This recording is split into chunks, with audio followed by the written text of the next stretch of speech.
You're sitting on the couch. She's 3 feet away. Phone in her hand. Thumb scrolling. Completely still on the outside. And something in the room has changed, you can feel it even if you can't name it. Maybe it's been weeks. Maybe months. The space between you used to feel like a magnet. Now it just feels like geography. 2 people in the same room. 2 separate silences. And you keep telling yourself it's just a phase. That busy seasons do this. That every couple goes through it. But here's the thing you can't shake: she used to look at you like you were the most interesting person in her life. And lately, she looks at you like you're furniture. Her brain, in that exact moment, is running a quiet calculation you will never hear out loud. Did I do something wrong? Is he still attracted to me?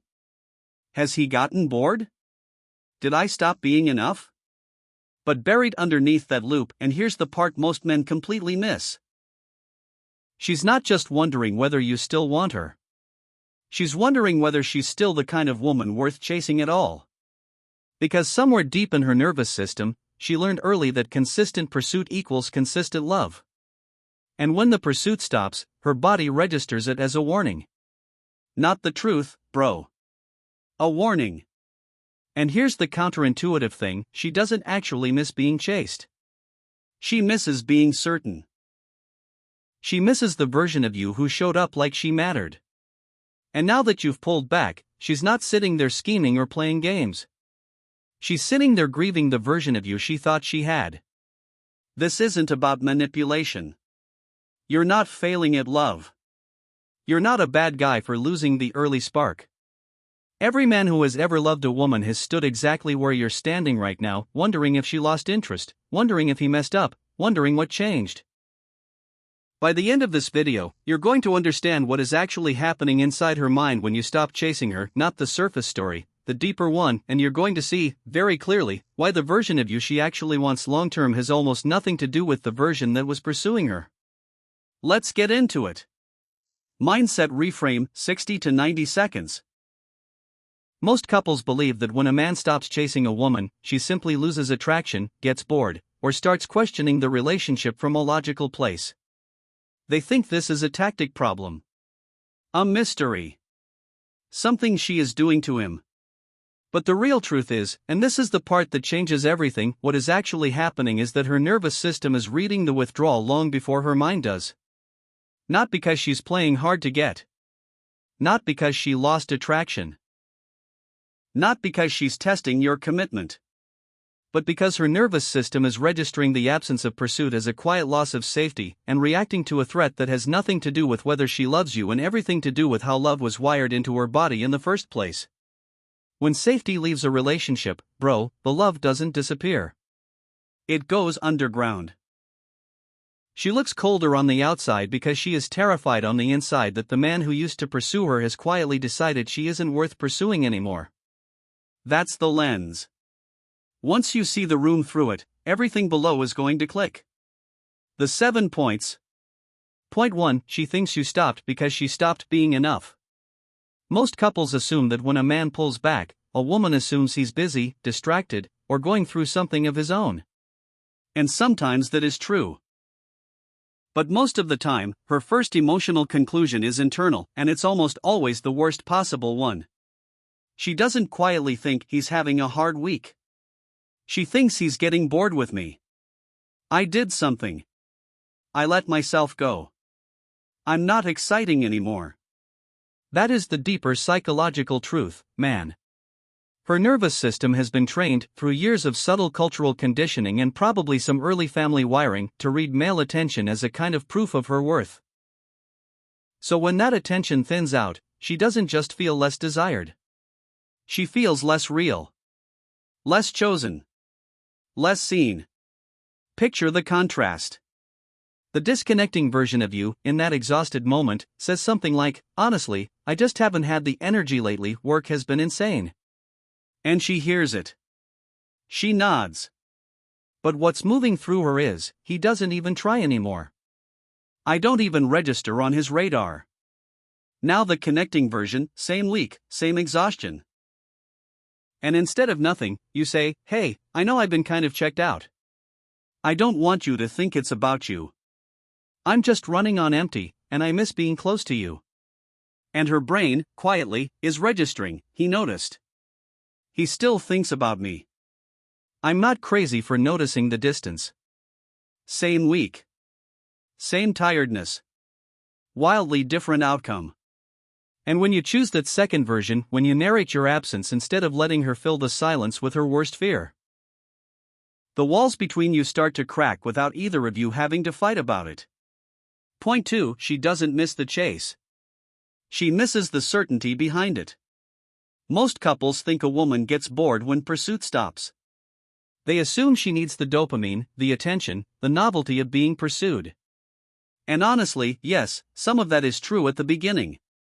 But the real truth is, she was never actually in love with the chase. She was in love with what the chase proved to her. That she was chosen, wanted, kept in someone's vision. The pursuit was never the thing. The pursuit was a language. A way of saying, over and over for months, "I see you. I want you.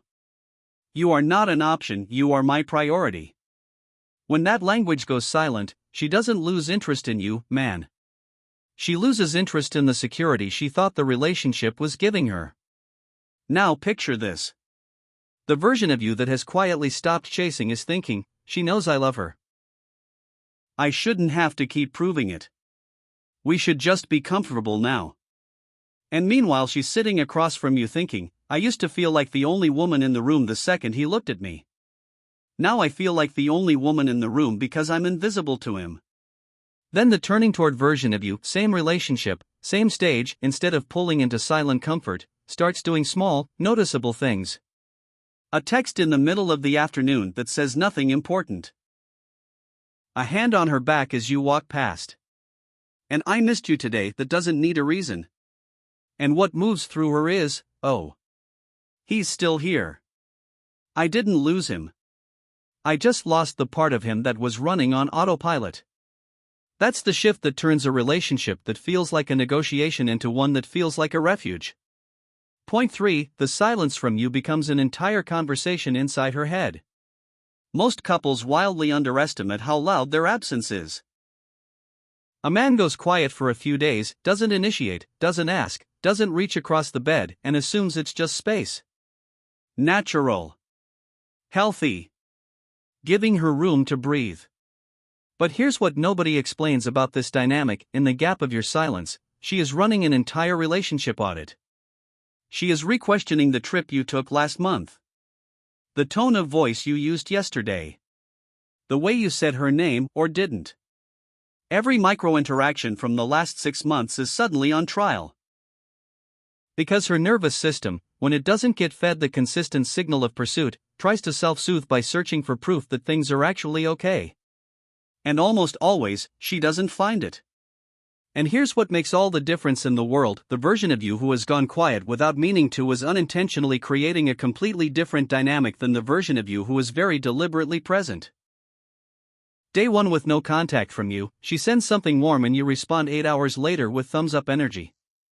And what quietly runs through her is, "I'm exhausting myself trying to hold this thing together." Day 1 with intentional presence, she's feeling a little distant, and instead of waiting for her to bring it up, you say, "Hey, you've been quieter this week. I'm not going anywhere, I'm just noticing." And something in her says, "I can actually rest now." He's doing the holding, too. Same moment of distance. Completely different cycle. This isn't a communication hack, bro, this is what it looks like when someone has learned to love without disappearing inside the relationship. Point 4, she is not punishing you. She is protecting herself. Most couples, when the woman starts pulling back in response to the man pulling back, label it as cold, distant, sometimes even manipulative. They read her withdrawal as retaliation, when the real truth is she is doing something far more human and far more heartbreaking. She is reorganizing her nervous system around a man she can no longer reliably read. Connection requires risk. Real intimacy requires the willingness to be open. And when she senses, consciously or not, that you have stepped back from being emotionally available, she starts closing the gates. Not to hurt you. To stop herself from getting hurt. That is the deeper psychological truth, man. Her wall is not a weapon, it is a wound dressing. Here's the part no one talks about. The contrast isn't about being louder, trying harder, breaking through. It's about becoming someone safe enough that her nervous system doesn't feel the need to put up the wall in the first place. So picture this. You notice she's been short with you for 3 days, and you do the reactive thing. What is your problem? Why are you being like this? And what moves through her is, yep. He's only paying attention when he's angry. Now picture the same 3-day pullback, and instead you walk into the room, sit near her, don't demand anything, and simply say, I'm here whenever you want to talk, and if you don't want to talk, that's okay too. I'm not going anywhere. And what quietly moves through her is, oh. He's not asking me to perform. I can actually breathe. That, bro, is the turning toward moment that cracks the avoidance cycle at its root. Point 5. The slow fade destroys her more than the sudden stop. Most couples assume that gradual withdrawal is the kinder choice. They think if they fade slowly, a little less texting, a little less energy, a little more distance in small invisible increments, they're sparing her pain. But here's the brutal truth beneath the surface: slow fades give a nervous system no clean signal to recover from. They create what psychologists call ambiguous loss, a grief with no closure, no map, no moment where she can finally begin to move through it. The real truth is, ambiguous distance is one of the most psychologically damaging things a man can do to a woman he's supposed to love. Not the distance itself. The lack of clarity inside it. And here's what changes everything: the contrast in this moment is everything. The version of you slowly fading is still showing up physically, still responding when she prompts you, but the warmth is gone. The initiation is gone. The curious questions about her day have evaporated. And somewhere in her, the thought is forming, I don't think he's leaving me. But I don't think he's staying either. I am stuck in the worst possible place, the in-between. Not clearer. Worse. Now imagine you being honest instead. Not dramatic. Just clear. Hey. I've been distant and I'm not going to pretend I haven't. I need to figure out some stuff internally and I want to be transparent about that. I'm not disappearing on you, I'm just being honest that I haven't had it together lately. And what moves through her is, I can handle this. I'm a grown woman. What I can't handle is fake. Same inward struggle. Completely different human experience of you. Point 6. What she actually wants beneath the surface is presence, not pursuit. Most couples, when they hear the word chase, the early stage romantic chase, think this is what she is mourning when you stop. They assume the move is to recreate it, to dial up the attention again, to start pursuing like it's month 3. But the real truth is, long term, she has never actually wanted more pursuit. What she has wanted, beneath the surface, is presence. Steady, boring, unglamorous presence. The kind of presence that notices when her tone shifts and stays anyway. The kind that asks about her mom and remembers the answer. The kind that doesn't need a holiday or a crisis to justify leaning in. The chase was never the language she wanted to hear forever, man. It was just the only signal she had early on that you actually saw her. Here's where most couples get this completely wrong. Not louder gestures. Not perfect date nights. Not grand romantic speeches crafted to win her back. But the unglamorous, everyday presence that says, I am still here, still seeing you, still choosing you, that is what her nervous system has been quietly starving for. The version of you pursuing thinks, I'm going to plan something big this weekend: flowers, dinner, dress up. That'll fix it. And she smiles. She appreciates it. But what registers in her is, he's performing again. Where is the version that just asks me how I'm actually doing? The version that is present. Same week, no flowers, sits down next to her on a Tuesday night, looks at her without his phone, and asks, what's one thing weighing on you right now? And what moves through her is, I'm being seen. Not entertained. Seen. This isn't about doing more, bro. It's about becoming someone whose presence feels like coming home. Point 7. The moment she stops waiting is the moment you start losing her. Most couples don't understand the gravity of the internal deadline a woman sets. Often unconsciously, when she feels the chase fade. They think she will just keep waiting, keep hoping, keep showing up in the room hoping the version of you she fell in love with shows back up. But the real truth is, she starts giving herself a quiet permission slip. Not consciously. Not in a dramatic sit-down where she tells you she's done. Just quietly, somewhere below her thinking brain, she begins the long project of letting go. She starts investing energy elsewhere. Friendships. Work. Her own body. Small, dignified ways of building a life that doesn't depend on you, because depending on you has started to feel unsafe. And by the time this process becomes visible to you on the outside, it has been running internally for months. And here's what changes everything: when you notice the shift and lean in honestly, not with a performance, not with a grand gesture, but with one grounded act of turning toward her, the cycle can interrupt itself. The contrast in this moment is everything you have. The version of you who notices the emotional withdrawal and gets defensive is thinking, why is she being distant now? I haven't even done anything. And what moves through her is, he's not even willing to look at what's happened. I'm done waiting to be seen. The version of you who notices the same withdrawal and gets curious instead, who says, hey, I can feel you pulling away. I don't want to fight about it, I want to understand. Can you help me see what I'm missing? And what moves through her is, he still wants to be here. He's still in it.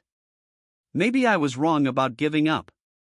That, bro, is the pattern interrupt at the deepest level of the anxious avoidance cycle, and it is the difference between her quietly letting go and her quietly leaning back in.